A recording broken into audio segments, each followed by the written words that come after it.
பரிசு நாமத்திற்கு ஸ்தோத்திரம் உண்டாவதாக. இந்த ஜீவ வார்த்தை நிகழ்ச்சியை கேட்டுக் கொண்டிருக்கும் அனைவரையும் கர்த்தருடைய பரிசு நாமத்தினால் வாழ்த்துகிறேன், ஆசீர்வதிக்கிறேன். இன்றைய தின தியானத்திற்கு தேவன் கொடுத்த வேத பகுதி அது சங்கீத புஸ்தகம், அதில் 44ஆம் சங்கீதம், அதில் 6ஆம் வசனம். சங்கீதம் 44:6. என் வில்லை நான் நம்பேன், என் பட்டயம் என்னை ரட்சிப்பதில்லை. இதுல ஒரு 2 காரியம். என் வில்லை நான் நம்பேன், என் பட்டயம் என்னை ரட்சிப்பதில்லை. இது தாவீது ராஜா எழுதின சங்கீதம், எல்லாத்துக்குமே தெரியும். சங்கீதக்காரர் அவர் எழுதினது. அவர் என்ன சொல்றாரு பாருங்க, என் வில்லை நான் நம்பேன். எப்படி பாருங்க, அவரோட நம்பிக்கை இப்ப யார் மேல இருந்தது? நம்பிக்கை இயேசுவின் மேலே இருந்தது, பிதாவின் மேல இருந்தது. அவர் அவ்வளவு உயர்த்து கொண்டு வந்தது. ஆனால் தான் நானும் என் வீடு எம்மாத்திரம் இவ்வளவு நீர் கொண்டு வந்ததற்கு அப்படின்னு தாவீது ராஜாவால தைரியம் போது சொல்ல முடிச்சு. அந்த மன ஊக்கம் தாவீதுட்ட இருந்துச்சு, அந்த மன தாழ்மை தாவீது ராஜாட்ட இருந்துச்சு. ஆனா தான் சொல்றாரு, ஒரு என் வில்லையை நான் நம்பேன். அவரோட சொந்த பலத்தை நான் நம்பல, அவரோட சொந்த பலத்தை அவர் நம்பல. ஆனா தான் சொல்றாரு, என் வில்லையை நான் நம்பேன்.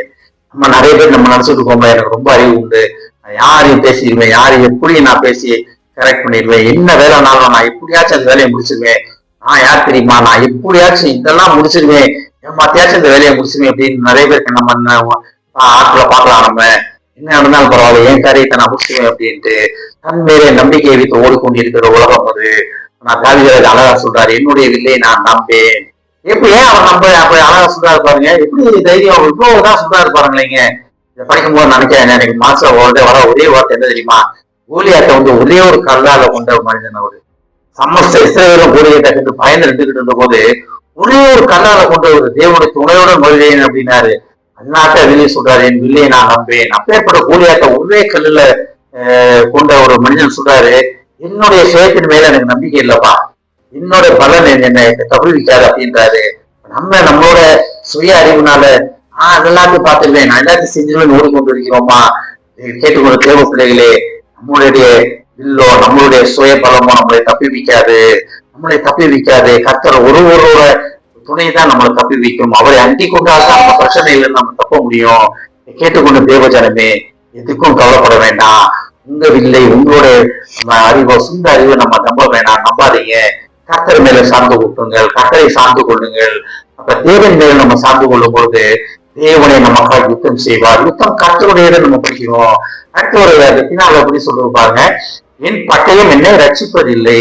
இதுல பாருங்க, தன்னுடைய சொந்த பலத்தையே சொல்றாரு. அடுத்து என்ன சொல்றாரு, ரட்சிப்பை பத்தி பேசுகிறார். ரட்சிப்புனா என்ன நமக்கு எல்லாமே தெரியும். சிலுவையிலே நமக்கு கொடுக்கப்பட்டது, ரத்தத்தால இலவசமாக கொடுக்கப்பட்டது. அப்ப அவருடைய பட்டயம், அவருடைய கையின் பலம், அவர் கையில இருக்க ஆயுதம், அவருடைய அறிவுறான ஆயுதம் எதுவுமே அவர் ரட்சிக்காது. இயேசுவின் ரத்தத்தால் கழுவப்பட்டது மட்டும் உணர்ந்தாதான் நம்ம ரட்சிப்பு பாதைக்குள்ள போக முடியும். ஆனா அழகா சொல்றாரு, என்னுடைய பலம் எதுவுமே கிடையாதுங்க, தேவனுடைய ரட்சிப்பு அவர் ரத்தத்தை நான் எதிர்பார்த்து இருக்கிறேன். ஆனால்தான் என் பட்டயம் என்னை ரட்சிப்பதில்லைன்னு அழகா சொல்லியிருக்கிறாரு. இதை கேட்டுக்கொண்டு தேவ பிள்ளைகளே, நம்ம நம்பிக்கை யார் மேல வைத்திருக்கிறோம்? நான் எதையும் சாதிச்சிருவேன், நான் எதையும் பண்ணிடுவேன், யார் எப்படி இருந்தாலும் பரவாயில்ல, நான் நல்லா இருந்தா போதும், எல்லாம் தப்பு பண்றதுதான் நல்லா தானே இருக்காங்க அப்படின்னு நினைச்சு போய் கொண்டிருக்கிறோமா? வேண்டாம், தேவனை தும்புவோம். யுத்தம் கர்த்தருடையது. என் வில்லையை நான் நம்பேன் நம்ம வாய் திறந்து சொல்லுவோம். என்னுடைய சுய பலத்தை நான் நம்ப மாட்டேன் ஆண்டவரே, நான் என்னுடைய சுயபலம் ஒன்றுமே இல்லை, உண்மை நம்பி இருக்கிறேன், என்னுடைய பட்டயம் என்னை ரட்சிக்காது சொல்லுவான். வாயிலத்தரும் சொல்லுவான், தேவனே நீ எனக்கா ரத்தம் செஞ்சு என்னை ரட்சித்தீராண்டவரே அப்படின்னு தேவன்கிட்ட வாயிலத்தருந்து சொல்லுவான். யுத்தம் கர்த்தருடையது. ஆமென். ஜெபிப்போம். எங்களை அதிகமாக நேசிக்கும் அன்பின் பரலோக பிதாவே, என் வில்லை நான் நம்பேன், என் பட்டயம் என்னை ரட்சிப்பது இல்லை என்று தாவீது சொன்னது போல அப்படி நாங்களும் உண்மையே சொல்கிறோம். எங்கள் சுய பலமோ எங்கள் சுய அறிவினாலோ நாங்கள் யாரையும் ஜெயிக்க முடியாது ஆண்டவரே. எங்கள் ரட்சிப்பு எங்கள் சுய பலத்தினாலே, எங்கள் சுய ஒழுக்கத்தினாலே எங்கள் ரட்சிப்பு எங்களால் தர முடியாது ஆண்டவரே. உம்மால் மட்டுமே, உங்களுடைய ரத்தம் மட்டுமே ரட்சித்தது ஆண்டவரே. அதை உணர்ந்து உங்களுக்கு நன்றி சொல்கிறோம் அப்பா. எங்கள் சுய பலம் அப்பா அல்ல ஆண்டவரே, எங்கள் சுய அறிவு அல்ல ஆண்டவரே. நீரே எங்களுக்கு பலமாகும், நீரே எங்களுக்கு அறிவாகும் வழிநடத்தும் அப்பா. கேட்டுக்கொண்டு ஒவ்வொருவரையும் ஆசீர்வதிக்கிறோம் அப்பா. ஒவ்வொரு குடும்பத்தையும் ஆசீர்வதிக்கிறோம் ஆண்டவரே.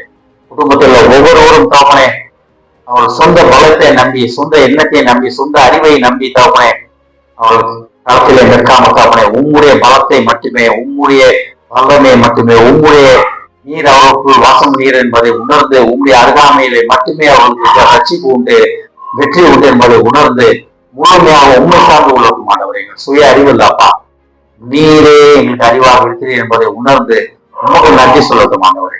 குடும்பத்தில் ஒவ்வொருவரையும் ஆசீர்வதிக்கணுமாப்பா. இயேசுவின் நாமத்தில் கேட்கிறேன் நல்ல பிதாவே, ஆமென். கர்த்தர் உங்களை ஆசீர்வதிப்பாராக.